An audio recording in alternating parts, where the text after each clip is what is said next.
आऊज़ुबिल्लाहि मिनश्शैतानिर्रजीम बिस्मिल्लाहिर्रहमानिर्रहीम। अस्सलामुअलैकुम। उम्मीद करती हूँ बेटे आप सब खैर आफियत से होंगे। जी, आज का लेक्चर शुरू करने से पहले बेटा गुज़श्ता लेक्चर को देखते हुए चलेंगे। हमने हमारा सबक नंबर 7 शुरू किया हुआ है सिलाई के तरीके, जिसमें मैंने पहले दिन आपको इस मुकम्मल सबक का एक मुख्तसर सा तारुफ़ दिया कि इस पूरे सबक में क्या कुछ बताया गया है, और उसके साथ साथ मैंने आपको इसका जो 7.1 पढ़ाया, जिसमें बताया गया कि सिलाई मशीन का काम क्या है, सिलाई मशीन है क्या है वो, उसका और उसका इस्तेमाल क्या है, और उसके साथ साथ उसके पुर्जाजात के नाम बताए गए। ठीक है, और यही मैंने आपको काम दिया था कि आप ये सवाल मैंने बनवाया था कि सिलाई मशीन का इस्तेमाल लिखें और उसके पुर्जाजात के नाम लिखें, और यही मैंने आपको लिखने के लिए और याद करने के लिए दिया था। उसके साथ कल जो हमने पढ़ा, कल हमने यही वाला जो जुज़ था सिलाई मशीन के पुर्जाजात वाला, वो आगे तफसीलन शुरू हो रहा है, जिसमें पुर्जाजात के साथ साथ उनके काम बताए गए हैं। कल हमने वो शुरू किया था जो है सिलाई मशीन के अहम पुर्जाजात और उनके काम। इसमें हमने सिलाई मशीन के पुर्जाजात को उनके काम के साथ पढ़ा। पहले हमने सिर्फ नाम किए थे, लेकिन कल जो हमने किया उसमें हमने जो सिलाई मशीन के पुर्जाजात हैं उनके नाम के साथ साथ उनके काम को भी पढ़ा कि किस पुर्जे का क्या काम है। तो कल हमने थोड़ा तफसीलन पढ़ा था, जिसमें मैंने आपको पहले 10 पुर्जाजात करवाए थे, जो नंबर 1 से लेकर नंबर 10 तक मैंने आपको कल पढ़ाए पुर्जाजात और उनके काम बताए, और साथ साथ मैंने आपको ये सब सिलाई मशीन पर इन पुर्जाजात को दिखाते हुए पढ़ाया, ताकि आपको बआसानी जो है इनके काम ज़हन नशीं हो सके। तो हमने जो कल पढ़े थे वो पहला था बेड, दूसरा बाजू, तीसरा दबाव का पेच, चौथा था धागे का लीवर, पांचवां पैर उठाने वाला पुर्जा, छठा धागा कसने वाला पुर्जा, सातवां धागा काटने वाला पुर्जा, आठवां पैर, नौवां स्लाइड प्लेट और 10वां दंदाने। हमने इन 10 पुर्जों को मशीन पर देखते हुए, इनको समझते हुए पढ़ा कि इनके क्या क्या काम हैं, और यही 10 पुर्जाजात और इनके काम मैंने आपको किताब से याद करने के लिए दिए थे। और इसके साथ साथ एक अमली सरगर्मी दी थी कि बेटा आप अपने घर में जो सिलाई मशीन है उसको करीब रखेंगे अपने, और उसके इन पुर्जाजात को देखते हुए, समझते हुए, उनको छू कर, उनका काम देखते हुए फिर आप याद करेंगे, ताकि आपको बआसानी याद हो सके। इसी तरह आज हम शुरू करेंगे नंबर 11 से लेकर 19 तक। आज हम सारे पुर्जाजात को पढ़ लेंगे। 11 से लेकर 19 तक जो पुर्जाजात हैं हमारे, इनको भी आज मैं इसी तरह आपको दिखाते हुए इनके काम बताऊंगी कि इस पुर्जाजात का क्या काम है, ताकि आप आज भी इन पुर्जाजात को बआसानी समझते हुए इनके काम को ज़हन नशीं कर सकें। ठीक है, तो अब शुरू करते हैं नंबर 11 से। नंबर 11 है जामद प्लेट, थ्रॉट प्लेट। जामद प्लेट जैसे हम पीछे यहाँ पर पढ़ कर आए हैं, नंबर 9 पर स्लाइड प्लेट मैंने आपको पढ़ाई थी और मैंने वो दिखाई भी थी, तो उसी के साथ मैंने आपको ये बताया भी था, लेकिन तब आपको पता नहीं था कि जामद प्लेट क्या है। मैं अभी आपको दिखाती हूँ। पहले यहाँ पर देखें क्या लिखा हुआ है। ये दंदानों के नज़दीक काम करने के लिए जगह मुहैया करती है, नीज़ मशीन के नीचे के पुर्जों को महफूज रखती है। जैसे कि हमने पढ़ा, दंदाने क्या है, वो कपड़े को आगे की तरफ चलाते हैं। अब कपड़ा जब पैर के नीचे, तो उसको दंदाने आगे कर रहे हैं ना, तो दंदानों के नज़दीक हमें जगह चाहिए ना, तो वो जगह कौन हमें मुहैया कर रहा है? ये जामद प्लेट। मैं आपको दिखाती हूँ ये कौन सी है। जी, ये देखें, ये हमने नंबर 9 पर ये वाली प्लेट पढ़ी थी, स्लाइड प्लेट, जो कि आगे पीछे हम कर सकते हैं। एक दराज की तरह इसको हम खोल भी सकते हैं, बंद भी कर सकते हैं, और यहाँ पर आके एक स्टॉपर है जहाँ पर ये रुक जाती है, ये उतर भी जाती है और लग भी जाती है। ठीक है, लेकिन इसको इतना खोल लेना काफ़ी। अगर आपको लग रहा है कि आपको पूरी उतारनी, तो आप इसको उतार भी सकते हैं और ये दोबारा लग भी जाती है। ठीक है, अच्छा, ये क्यों है स्लाइड प्लेट के? ये जो फिर अंदर हमारे धागे के लिए ये वाली फिरकी है, इस फिरकी को हम धागा भरने के लिए यहाँ से निकालना पड़ता है, फिर धागा भरने के बाद इसको यहाँ लगाना भी पड़ता है। तो इसको निकालने और इसको दोबारा लगाने के लिए हम इस स्लाइड को खोलते हैं। ठीक है, ये हो गई स्लाइड प्लेट। अब स्लाइड प्लेट के साथ ही इसका ये जो आधा हिस्सा है, ये वाला, ये जो डी शेप बना हुआ है, ये देखें, जो पैर के यहाँ से शुरू होके यहाँ तक है, ये है हमारी जामद प्लेट, यानी प्लेट का वो हिस्सा जो कि बिल्कुल साथ जुड़ा हुआ है, जो हम आगे पीछे नहीं कर सकते, एक ही जगह पर वो नस्ब है। ठीक है, ये है जामद प्लेट। जामद प्लेट कौन सी है? ये जो डी शेप में ये जो प्लेट का हिस्सा मशीन के साथ ही जुड़ा हुआ है और ये नीचे के पुर्जों को महफूज रखता है, यानी नीचे फिरकी जो है इसको इसी ने महफूज रखा हुआ है। ठीक है, और दूसरा काम इसका ये कि ये यहाँ पर हमें दंदानों पर जब हम कपड़े को चलाते हैं तो ये हमें जगह इसने दी हुई है कि यहाँ पर कपड़ा बासानी हम रख सके। जब पैर के नीचे हमने कपड़ा रखना तो उसको जगह भी तो चाहिए, तो ये कपड़े को जगह देती है ये वाली प्लेट। ठीक है, दंदाने पर जो कपड़ा हम चलाते हैं उसको जगह यही वाली प्लेट देती है। ठीक है, आगे है नंबर 12, नलकी लगाने की कील। ये मशीन के बाजू के ऊपर वाले हिस्से पर होती है और नलकी रखने के काम आती है। नलकी जब हमने कपड़ा सिलाई करने हैं तो हमें नलकी तो लाजमी चाहिए, और नलकी जो है उसका धागा जब हम बाजू से लेकर यहाँ आ रहे हैं, इन सब चीज़ों से गुजारते हुए हम सुई तक लेकर आ रहे हैं, तो नलकी को रखने के लिए भी तो हमें जगह चाहिए, उसको भी तो हमने एक सपोर्ट देनी है ना, ताकि नलकी टिकी रहे, वो बार बार इधर धागा उलझे ना, हमें तंग ना करे। अगर हम इसको नीचे यूँ फेंक देंगे ज़मीन पर तो वो बार बार हिलते हुए यूँ धागा जो है वो ख़राब होता जाएगा। तो नलकी को कील पर लगाया जाता है ताकि वो सीधी रहे और रवानी से धागा जो है वो आता रहे नीचे सुई तक। तो नलकी को लगाने की कील ये है, ये बाजू पर लगी होती है, ये नलकी की कील है जिसके ऊपर हम नलकी को लगाते हैं। ठीक है, और फिर नलकी यहाँ पर टिकी रहती है और यहाँ से फिर हम धागा लेकर जाते हैं। अगला है नंबर 13, पहिया, बैलेंस व्हील। ये मशीन के दाएं हाथ गोल पहिए की शक्ल में होता है और धागे के लीवर और सुई की हरकत को कंट्रोल करता है।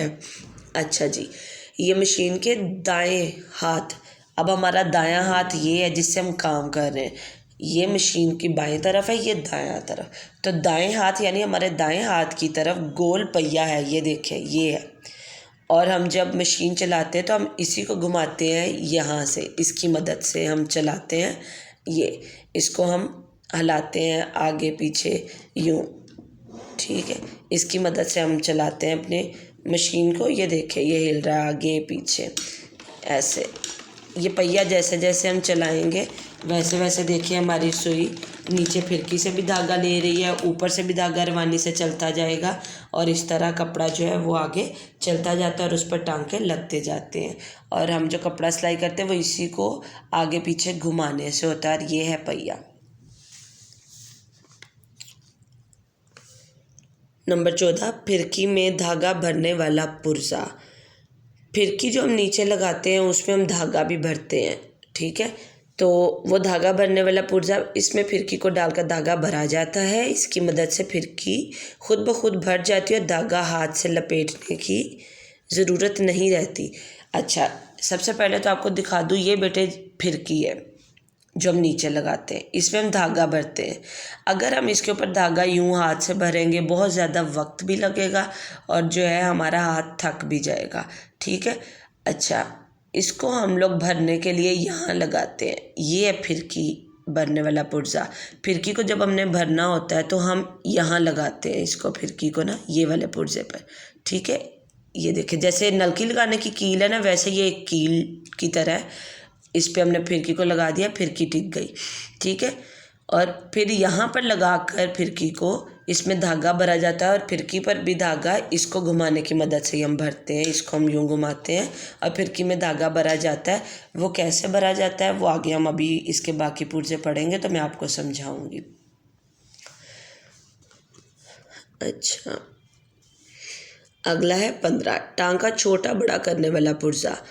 इस पुर्जे के ऊपर नंबर लिखे होते हैं, ये जाहिर करते हैं कि 2.5 सेंटीमीटर में कितने टांके लगते हैं। यहाँ पर ये सही कर लिया, अगर आपके 5.2 लिखा है यहाँ पर 2.5 आएगा। 2.5 सेंटीमीटर में कितने टांके लगते हैं। इस पुर्जे को पूरा ऊपर की तरफ करने से मशीन पीछे की तरफ चलने लगती है, अच्छा, जो हम कपड़े पर टांका लगाते हैं उसका भी हमें एक मुनासिब जो है वो साइज़ रखना पड़ता है। हम बहुत चौड़ा टांका भी नहीं लगा सकते, बहुत तंग टांका भी नहीं, नॉर्मल सा होता है। 2.5 सेंटीमीटर का फासला जो है वो रखने के लिए हम लोग जो है मशीन के इस पुर्जे से टांके को छोटा या बड़ा करते हैं। कुछ कपड़ों पर हमें टांका बड़ा भी करना पड़ता है। जब हमने चुनट किसी कपड़े पर डालना हो तो हमें टांका ढीला करना पड़ता है, टांके की चौड़ाई को बढ़ाना पड़ता है और तब हम यहीं से टांके को कम या ज़्यादा करते हैं। लेकिन आमतौर पर कपड़ा सिलाई करने के लिए एक ही तरह टांका रखा जाता है और उस टांके को किस पुर्जे की मदद से हम कम या ज़्यादा करते हैं वो मैं आपको अभी दिखाती हूँ।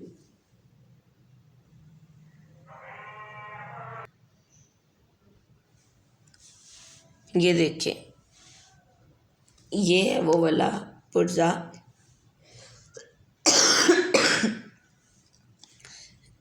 ये वो वाला पुर्जा है। अब इस पर आपको नंबर लिखे हुए शायद नज़र ना आए, हल्के हो चुके हुए हैं, लेकिन मैं कोशिश करती हूँ अगर नज़र आ जाए। यहाँ पर नहीं बेटे, आपको नज़र नहीं आएंगे, 1 मिनट मैं देखती हूँ।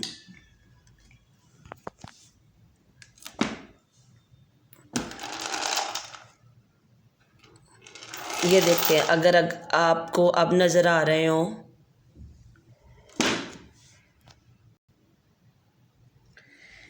ये इसके अगर आपको नज़र आ रहा हो, ये गोल्डन कलर में यहाँ पर लाइंस लगी हुई हैं, ठीक है। इस तरफ भी हैं और इस तरफ भी हैं। इन लाइंस के साथ नंबर लिखे हुए हैं छोटे छोटे ना, यहाँ पर। अगर आप अपने घर की सिलाई मशीन को देखेंगे ना तो आपको बेटे बासानी पता चल जाएगा। अब यहाँ पर ना वो थोड़ी हल्की हो गई हुई है, अगर ये नज़र आ रही हो आपको, एक ये इस तरह ना यहाँ छोटी बड़ी लाइनें लगी हुई हैं और साथ नंबर लिखे हुए हैं, इस तरफ भी और इस तरफ भी। जैसे आप अपनी कापी पर हाशिया लगाने के लिए पैमाना इस्तेमाल करते हैं ना, उस पैमाने पर जैसे एक तरफ उन्होंने सेंटीमीटर की वो लाइंस लगाई होती हैं ना, लिखा होता है, उसी तरह यहाँ पर भी छोटी बड़ी लाइंस लगी हुई हैं, ठीक है। तो हम इसके दाएं और बाएं लगी हुई ये लाइंस और ये लिखे हुए जो नंबर हैं उनको देखते हुए इस पुर्जे को हम ऊपर या नीचे करके अपने टांके को छोटा या बड़ा करते हैं। टांका छोटा या बड़ा करने के लिए ये वाला पुर्जा इस्तेमाल होता है, जो कि हम यहाँ लगी हुई लाइंस और नंबर को देखते हुए उसके मुताबिक अपने टांके को जहाँ तक लेकर जाना हो उस नंबर तक ले जाते हैं। अगर छोटा करना है तो ये देखें, ये ऊपर, ठीक है, ये नीचे, इसकी मदद से हम ये पूरा ऊपर भी चला जाता है नीचे। हमने जिस नंबर तक अपने टांके को रखना हो, जैसे मैंने बताया कि चुनट वाले कपड़ों के लिए हमें टांका थोड़ा चौड़ा करना पड़ता है, तो फिर हम यहाँ से भी चेंज करते हैं और यहाँ से भी, जैसे मैंने कल आपको बताया था, दोनों तरफ से टांके को ढीला किया जाता है, ठीक है। तो ये टांके को छोटा बड़ा करने वाला पुर्जा ये है, जो कि यहाँ लगी लाइन्स और नंबर्स को देखते हुए ऊपर नीचे करके टांके को छोटा या बड़ा करने में मदद देता है। ठीक हो गया।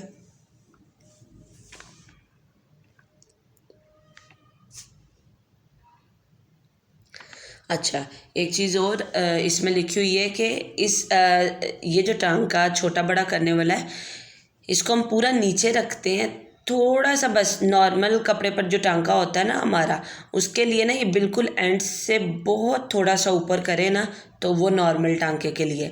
जब हमने टांका ढीला करना है इसको हम थोड़ा और ऊपर ले आते हैं, ठीक है।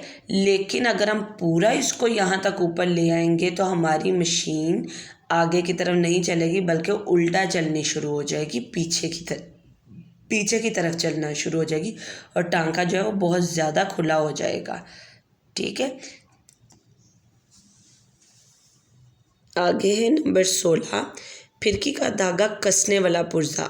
ये पुर्जा फिरकी भरते वक्त धागे को मुनासिब मिक़दार में छोड़ता है ताकि फिरकी अच्छी तरह भरी जा सके। यहाँ पर जो मैंने आपको बताया था कि फिरकी स्कील पर लगाई जाती है फिरकी भरने के लिए।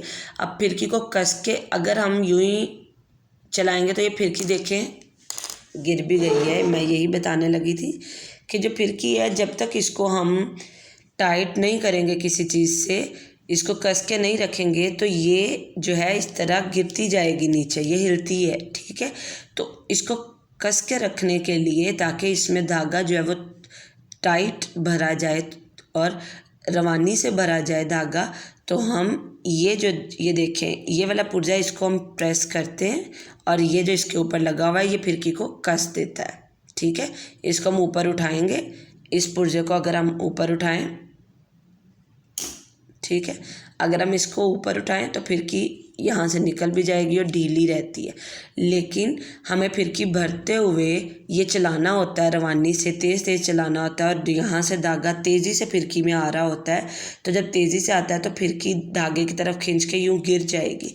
तो फिरकी को हमें उसकी जगह पर रखने के लिए ये वाले पुर्जे से यहाँ से हम दबाते हैं, ये पुर्जा नीचे आ गया, ये पुर्जा फिर फिरकी को यूँ दबा के रखता है। ये देखिए फिरकी के अंदर चला गया।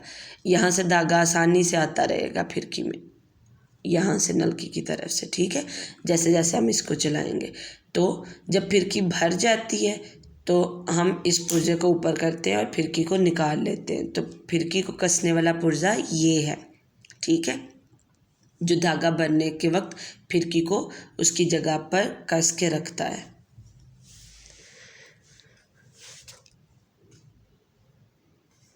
आगे नंबर 17, नलकी के लिए कील।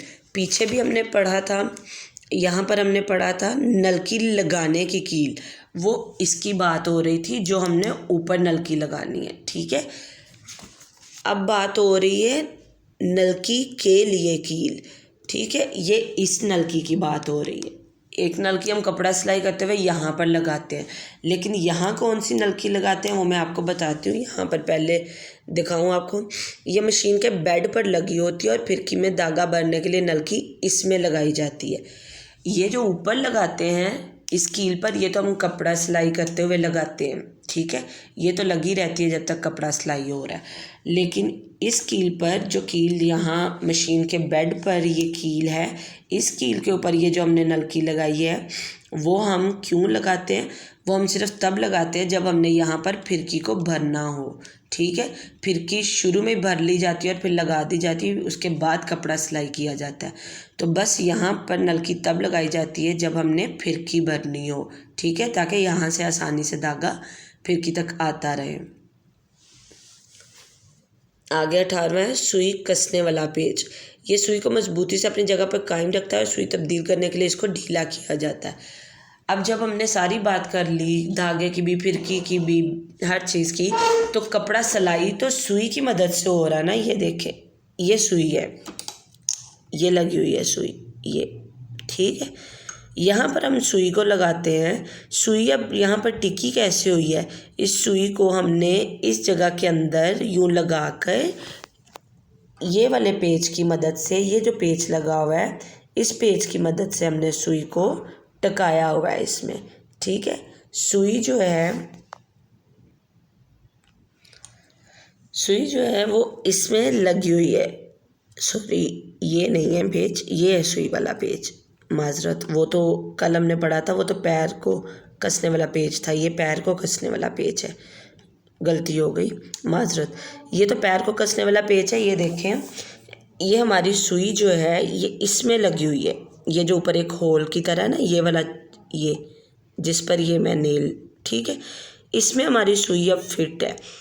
इस सुई को कपड़ा सिलाई करते हुए ये ऊपर नीचे ऊपर नीचे ऊपर नीचे आती है। अगर इसको हम यहाँ पर कस के नहीं रखेंगे ये तो निकल के गिर जाएगी।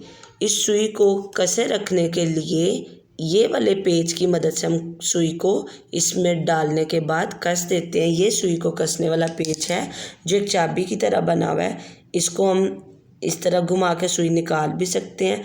अगर सुई आगे से नोक टूट जाए तो सुई बदलनी पड़ती है। फिर हम इसकी मदद से घुमाकर सुई को यहाँ से निकाल लेते हैं और नई सुई इसके अंदर लगाकर फिर उसको कस देते हैं। ठीक है, तो ये सुई को कसने वाला पेच है। आगे 19वां, पैर कसने वाला पुर्जा। इस पुर्जे को ढीला करने से पैर उतारा जाता है और कसने से अपनी जगह पर लगाया जाता है। यही जो सुई के पेच के पास मैंने अभी बात की, ये वाला पेच, ये देखें, ये पैर को अगर हमने निकालना हो, पैर बदला भी जाता है। अक्सर वो जो हम कमीज़ों पर पाइपिंग वगैरह डोरी वाली लगाते हैं उसके लिए ये आम पैर इस्तेमाल नहीं किया जाता, उसके लिए थोड़ा चौड़ाई वाला पैर होता है। इसी तरह मुख्तलिफ़ काम करने के लिए मशीन के पैर 2, 3, 4 किस्म के होते हैं, तो पैर भी हमें बदलना पड़ता है जिस तरह का हमें कपड़ा सिलाई करना हो। तो उसके लिए हमें पैर को उतारने और लगाने के लिए ये वाले पेच की मदद से हम पैर को उतारते हैं या लगाते हैं, ये पेच घुमाकर। ठीक है, इस पेच को घुमाकर हम पैर उतार भी लेते हैं और पैर दोबारा इधर लगाकर इसको कसने से पैर कस भी हो जाता है यहाँ पर। ठीक है, तो ये पैर को कसने वाला पेच है। दोबारा से मैं आपको एक दफ़ा कर दूँ क्लियर। ये वाला जो पेच है जो पैर के साथ लगा हुआ है ये पैर को कसने वाला है, और ये जो ऊपर चाबी की तरह लगा हुआ है ये सुई को कसने वाला पेच है। ठीक है, तो अब जो हमने 11 से लेकर 19 तक पढ़े हैं पुर्जे और उनके काम, ये आपने किताब से इसी तरह याद करने हैं, लेकिन पास आपने इस तरह सिलाई मशीन रख के इन पुर्जों को देखते हुए समझकर फिर आपने याद करना है। ठीक है।